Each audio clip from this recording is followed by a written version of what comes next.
안녕하세요. 정보가 세상을 바꾼다의 인포뱅크입니다. 이번에 전해드릴 내용은 부동산에 신음하는 광둥성 지방정부의 규제 완화 촉구, 중국 부동산 디폴트 경고음 국영 부동산 업체 앞으로 진격에 대해서 한번 알아보도록 하겠습니다. 여러분의 구독, 좋아요, 그리고 알람 설정까지 부탁드리겠습니다. 지금 작년에 헝다그룹이 많이 몰락을 했죠.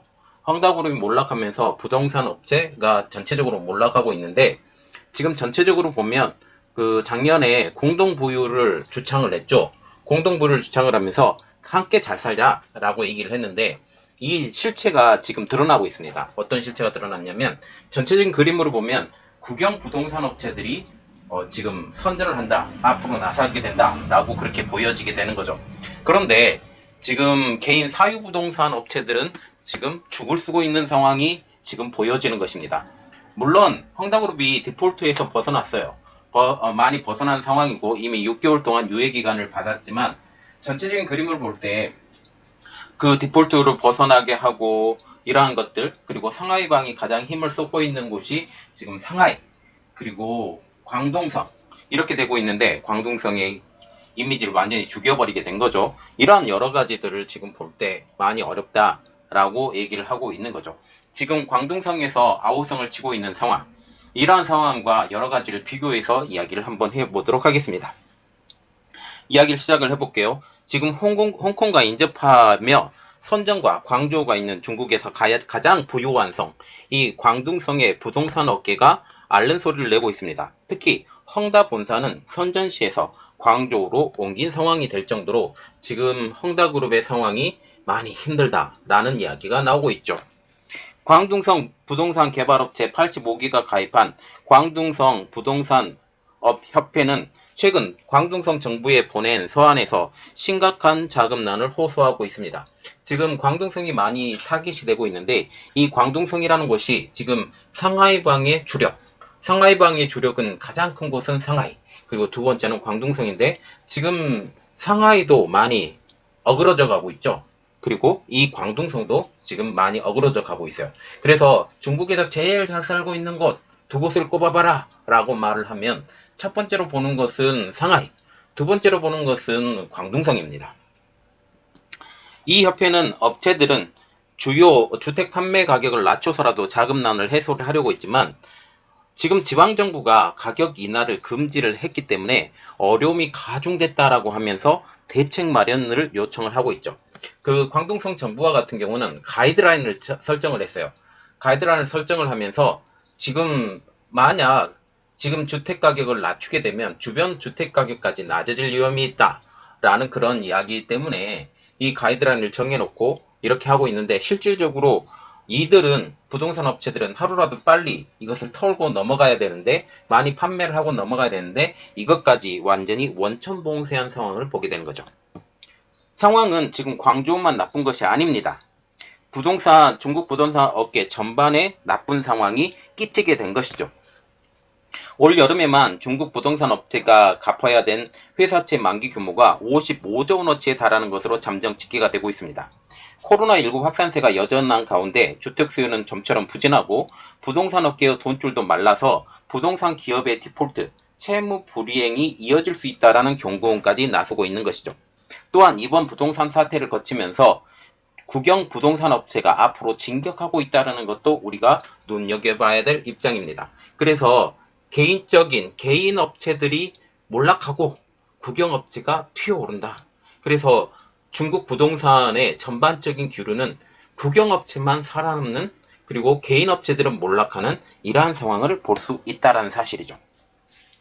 이는 부동산까지 중국의 통제 아래 둘 것이기 때문이라는 것들이 가장 큰 문제입니다. 이전에는 헝다그룹과 같은 개인 부동산 업체들이 여기를 좌지우지를 할 수 있었다면, 이것은 이 개인 업체들은 중국 정부 그리고 지방 정부의 영향력이 없는 업체들이에요. 그래서 중국의 중앙정부가 개입할 가능성이 적어졌지만, 이제는 개인적인 부를 누리지 못하고 공동 부유를 선택을 하면서 개인적 부유가 있는 사람들 다 깎아서 이 모든 인민에게 나눠준다 라고 말을 하는데, 실질적으로는 그렇게 하지 못하는 것을 우리가 볼 수가 있죠. 자, 그러면 첫 번째로 알아볼 내용, 부동산에 신음하는 광둥성 지방정부의 규제 완화 촉구부터 한번 알아보도록 하겠습니다. 지난해 360조 원에 달하는 막대한 부채 규모로 파산 위기에 빠진 헝다그룹 사태로 중국의 내수 경제 발전을 이끈 부동산 시장이 급속하게 위축되고 있습니다. 이에 따라 대형 부동산 업체들은 잇따라 경영 위기에 빠지고 있는 상황이죠. 지리적 이점으로 상하이, 베이징보다 더 잘 나갔던 도시인 선전이 위치한 광둥성은 중국에서 잘 사는 지역을 논할 때 항상 상위에 꼽히는 지역이었어요. 지금 선전만 하더라도 홍콩과 붙은 상황, 홍콩과 근접한 상황이 아니라 홍콩과 맞닿은 지역이 선전지방이라는 거죠. 이 선전지방이 지리적 여건, 그래서 홍콩과 지금 중국이 합병을 했을 때, 흡수가 됐을 때 홍콩의 많은 기업들이 홍콩의 공장들이 참 많았었거든요. 홍콩에 중소공장들이 많았는데 거의 대부분 선전 아니면 광둥성으로 거의 대부분 넘어왔어요. 그러면서 가장 발전한 곳이 어디였냐? 선전이었다라는 거죠. 이 선전 지방이 지금 부동산 때문에 아우성을 친다라는 거죠. 특히 선전은 중국 부동산 시장의 바로미터로 불릴 정도로 부동산 거래가 가장 활발했던 지역입니다. 그러나 부동산 시장의 찬바람을 지금 선전도 피해가지 못한다는 분석이 나오고 있죠. 최근 중국 국가통계국에 공표한 지난 4월 주요 70개 도시의 주택가격 지수에서는 전년 동월 대비 47개 도시가 하락한 것으로 나타났습니다. 이는 전월인 3월 주택가격 지수가 하락한 38개 도시에서 9곳이 더 늘어난 수치인데요. 절반 이상의 주요 도시가 부동산 지표가 하락한 것입니다. 중국 당국은 부동산 시장이 급속히 침체하다 올해 4월 이후 100개 이상의 도시에서 주택 매매 규제를 완화를 했습니다. 작년에 그렇게 때려잡았던 부동산, 공동 부유를 주창하면서 그렇게 많이 때려잡았던 부동산을 이제는 완화를 시킨다라는 거죠. 이 완화의 배경에는 이 헝다그룹과 같은 그 대형 민간 부동산 업체들의 몰락이 있습니다. 그러나 이 정책은 엄발의 오줌 누기 정도밖에 되지 않는 수준으로 불리고 있는데요. 광둥성 부동산 업체들도 이 같은 정책의 실효성에 의문을 나타내고 있습니다. 협회는 광둥성에 보낸 서한에서 대출이 막혀서 분양을 완료하지 못하면서 자금을 회수할 길이 없다. 지금 은행을 틀어 잡았거든요. 지방은행까지 틀어 잡았습니다. 그래서 대출을 해주지 못하게 만들었어요. 이렇게 되자 대출을 받지 못한 서민들은 부동산을 분양받지 못했고 부의 상징으로 생각을 했던 이 부동산을 분양받지 못하게 되자 전체 부동산 경기가 얼어붙게 만드는 이 중앙정부의 그리고 지방정부의 그러한 노력들이 있었다라는 점이죠. 그래서 이렇게 말이 나오고 있어요. 팔지 못하니 수익도 없고 채무 상환도 할 수 없다라고 밝힌 것입니다. 그런데 개인업자들이 이것을 모르겠어요. 그래도 할 수 있는 게 이것밖에 없어서 이렇게 밀어붙이는 것입니다. 서한에서는 일부 지방에서 부동산 시장의 추가 침체를 막기 위해 실시한 주택가격 인하 금지 명령이 경영난을 타개하려는 부동산 기업들의 자구 노력에 찬물을 끼얹고 있다고 지적을 하고 있습니다. 광둥성 부동산 업체들은 중소도시에서 주택 재고를 빨리 줄이고 생존을 위한 자금을 확보하기 위해 주택 가격을 할인해서 판매하려고 했어요. 그래서 기본적으로 어떤 주택이 있다, 주택을 판다 라고 하면 이 주택의 가격을 팔지 못하면 가격을 다운시켜서라도 팔아야 되는데 이 다운시키는 것을 한계를 정해놨어요. 이 정도 이하의 가격으로는 이 주택은 판매 못해. 이거는 자유민주주의 그 시장 경제에서는 절대로 통하지 않는 상황이죠. 그런데 지금 통제 국가이기 때문에 가능한 것입니다. 지금 현재 주택가격 추가 폭락을 우려한 지방정부의 규제로 아무것도 하지 못하는 부동산 업체들이 되는 거죠. 협회는 또한 부동산 기업에 대한 규제와 대출의 조건 완화, 법인세율 인하 등도 요구를 했습니다. 재미경제학자인 리항칭은 중국의 경제정책과 금융기관의 운영은 기본적으로 국유기업을 우대한다. 제가 아까도 이야기 드렸죠. 중국의 부동산 업체들이 이제 국유기업이 이 전면적으로 나서고 있는 상황이라고 우리가 보면 되겠습니다. 경제 침체 상황에서 민간 기업이 정부의 규제 완화나 부양책을 요구해도 돌아오는 것은 실망뿐일 것이라고 말을 했죠. 중국 공산당 중앙정치국은 지난 4월 말 시진핑 중국 공산당 총서기가 주재한 회의에서 2020년부터 시행 중이던 부동산 규제를 완화할 것을 지시를 했습니다. 자, 그래서 부동산 규제가 언제부터 시작되었다? 2020년부터 시작되었다. 그래서 2년 만에 이 규제가 완화가 됐는데 2년 동안에 어떤 일이 벌어졌다? 헝다그룹이 거의 바닥권으로 떨어졌다. 이것을 보면 돼요. 그래서 결국은 그들이 결국 부동산 경기를 죽이고 국영 부동산 기업들의 선방을 지금 만들어내는 거죠. 이후 60여 개의 주요 도시에서 완화 정책을 시행을 했지만 효과는 거의 나타나지 않은 상황이 되었다라고 말을 하고 있습니다. 그리고 두 번째로 알아볼 내용은 중국 부동산 디폴트 경고음 올여름 55조 회사채 만기 폭탄에 대해서 또 알아보도록 하겠습니다. 지금 중국 부동산 정보 제공업체인 커얼로이에 따르면 이달 중국 부동산 기업의 회사채는 지금 44건이 만기가 도래한다라는 것입니다.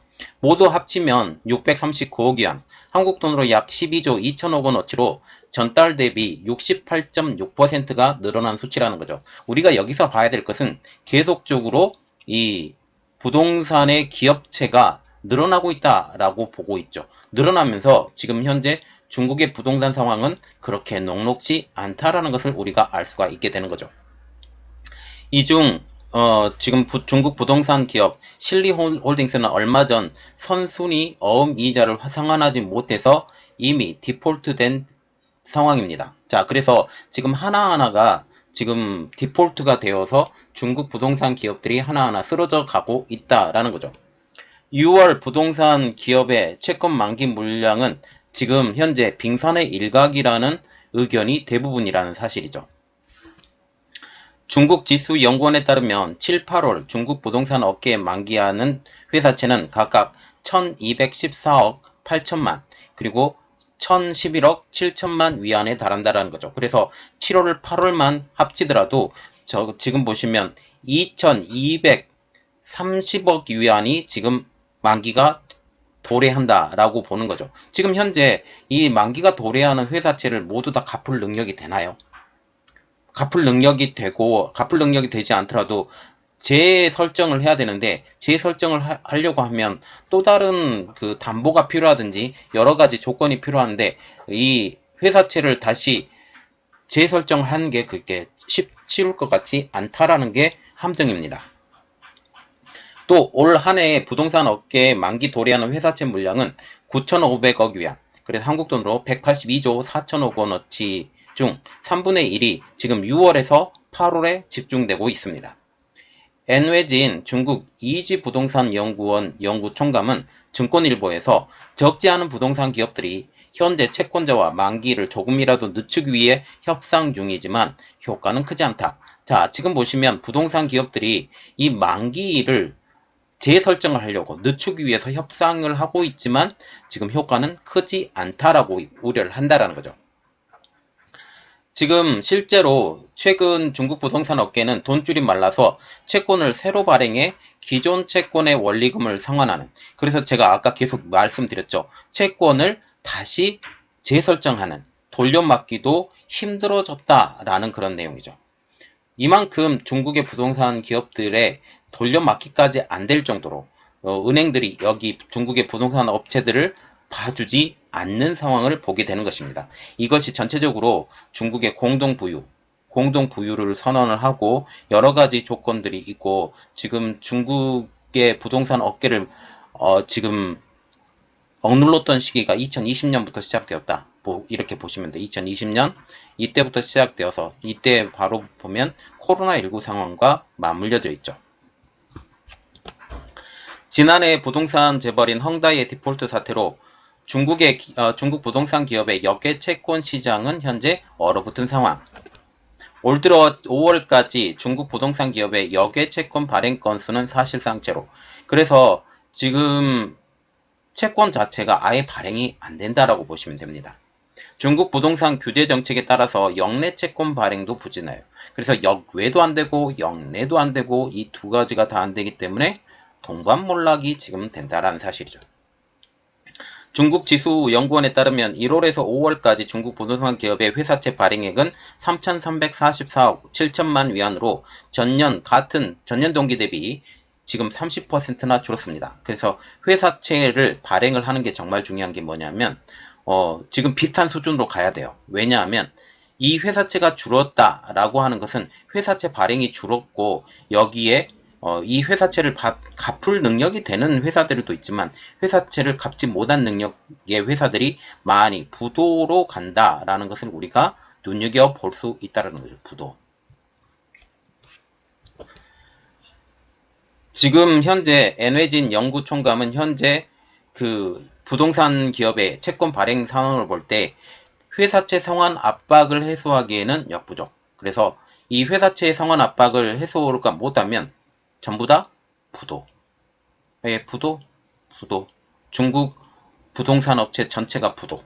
그래서 퉁처연구원은 현재로서는 아파트 주택 판매로 자금을 회수해서 회사채를 상환하는 길밖에 없다라고 하지만 이마저도 주택 수요가 침체가 되어서 쉽지 않다고 진단했어요. 가장 큰 문제는 대출금이 안 나와요.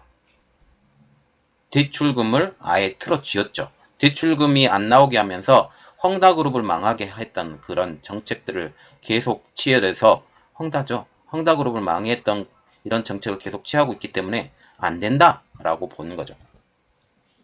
중국 부동산 정보에 따르면 중국의 100대 부동산 개발업체의 5월 신규 주택 판매 금액은 4,546억 위안, 한국 돈으로 84조 5천억 원으로 작년 5월보다 59.4%가 줄었다. 절반가량이 줄어들었다. 주택 신규가 안 돼요.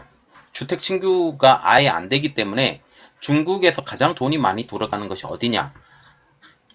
첫째도 부동산, 둘째도 부동산 이렇게 되는데 중국에 돈이 돌지 않는다. 회전이 안 된다라고 보시면 되고 여기에 수출도 안 되죠? 수출 줄었습니다. 많이. 수출도 안 되죠? 여기에 그 내수 진작을 위해서 이 산업에 투자하는 비용도 없어요. 많이 줄었어요. 그래서 중국이 정말 성장할 것이냐 라는 그런 측면으로 볼 때 중국은 성장하기 지금 상태로는 쉽지 않다. 그러나 중국 정부 입장으로서는 이것을 계속 끌고 가야 되는 입장으로 지금 본다라는 거죠. 월간 주택 판매 감소율은 지난 1월 39.6% 감소, 그리고 2월은 47.2% 감소, 3월은 58.8% 감소, 4월은 58.6%. 이게 전년 동기 대비예요. 전년 동기 대비 이 감소율이 계속적으로 악화되어 가고 있다라고 보시면 됩니다. 자, 그러면 우리가 봐야 될 게 중국 부동산의 몰락이 어떤 것을 의미하느냐라는 거죠. 회색 코뿔소라고 불리는데 그것은 결국 중국 경제의 몰락으로 귀결이 된다라는 사실이죠. 이 내용을 조금 더 들어가 보도록 하겠습니다. 자, 부동산, 중국에서 부동산이라는 이 개념은 중국 경제의 25%에서 30%를 떠받치는 기둥이다. 3분의 1이 지금 현재 중국 경제의 3분의 1이 어디에 속해 있다? 부동산에 속해 있다라고 보시면 되죠. 부동산. 중국의 증권매체 증권시정에 따르면 부동산과 건설업체에 종사하는 종사자만 7,072만 명, 중국 인구의 19분의 1에 해당한다고 합니다. 그래서 중국에서의 부동산의 몰락은 중국의 돈이 회전이 안 되는 것뿐만 아니라 여기에 근로자들이 19분의 1이 있기 때문에 여기에 수익도 상당히 줄었다. 지금 중국에서 부동산 붐이 일어나면서 외국에서도 상당히 많은 사람들이 중국으로 들어갔는데 이 사람들을 받쳐낼 역량이 안 돼요. 그래서 지금 중국과 같은 경우는 어떤 것으로 눈을 돌린다? 1대1로 눈을 돌리고 있는데 지금 이것도 만만치 않다라는 걸 우리가 볼 수가 있어요. 지금 중국과 같은 경우는 코로나 봉쇄, 그리고 부채 단속, 그리고 부동산 규제 강화 조치로 지금 부동산 경기마다 침체가 됐기 때문에 코로나 봉쇄 때문에 경기 활성화 안 되죠. 부채 단속 때문에 지금 은행에 돈이 안 돌고 있죠. 여기에 부동산 규제 강화 조치 때문에 부동산 경기마저 침체가 됐기 때문에 중국 경기 자체가 하방 압력이 점점 커져가는 상황이라는 것입니다. 중국 정부도 중국 경제의 주춧돌인 부동산 경기를 살리기 위해 규제를 풀고 있는 상황. 2020년부터 규제가 있었는데 2년 만에 4월 달에 규제를 풀기 시작을 했다라는 거죠. 아까도 말씀드렸습니다. 중위안 부동산 연구원의 통계에 따르면 이달 들어서 13일까지 60개 도시에서 내놓은 부동산 부양 조치만 70개. 지난달에도 100여 개 도시에서 부동산 시장 대책까지 내놓은 상황.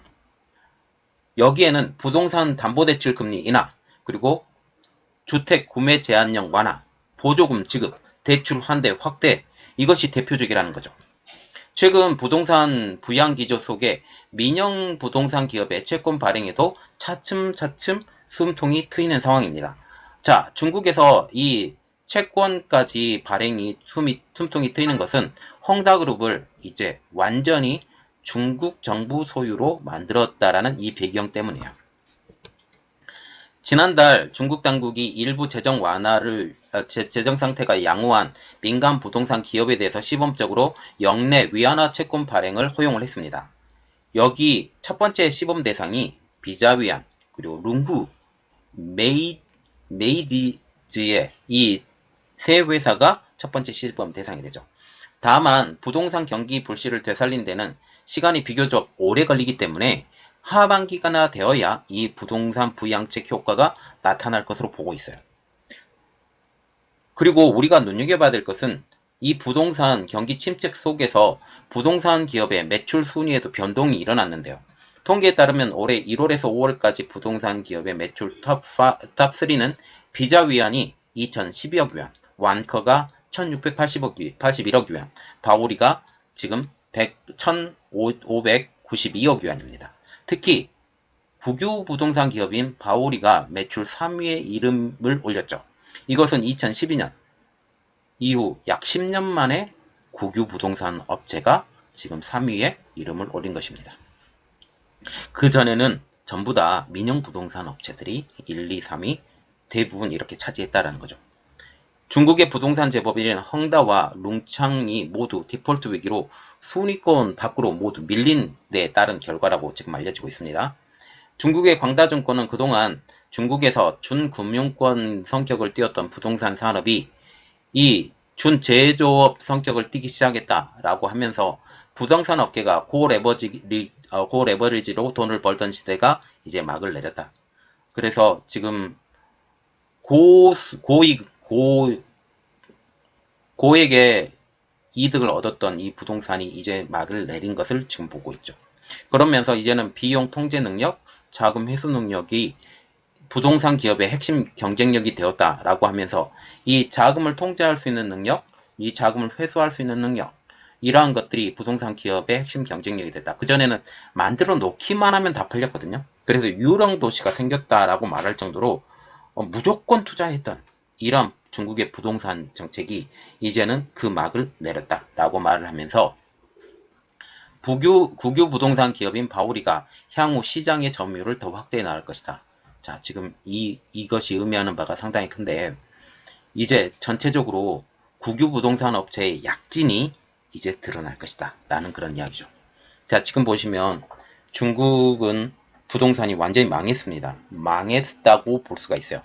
그런데 다시 부동산을 살리죠. 살리는데 이제 국유 기업을 통해서 더욱더 살아날 것이다 라고 보시면 되겠습니다. 자, 이 내용들이 어떻게 진행되는지 한번 우리가 같이 지켜보도록 하겠습니다. 이번 내용은 여기까지 하겠고요. 제 내용이 여러분들에게 도움이 됐다고 생각을 하시면 구독, 좋아요, 그리고 알람 설정까지 부탁드리겠습니다. 감사합니다.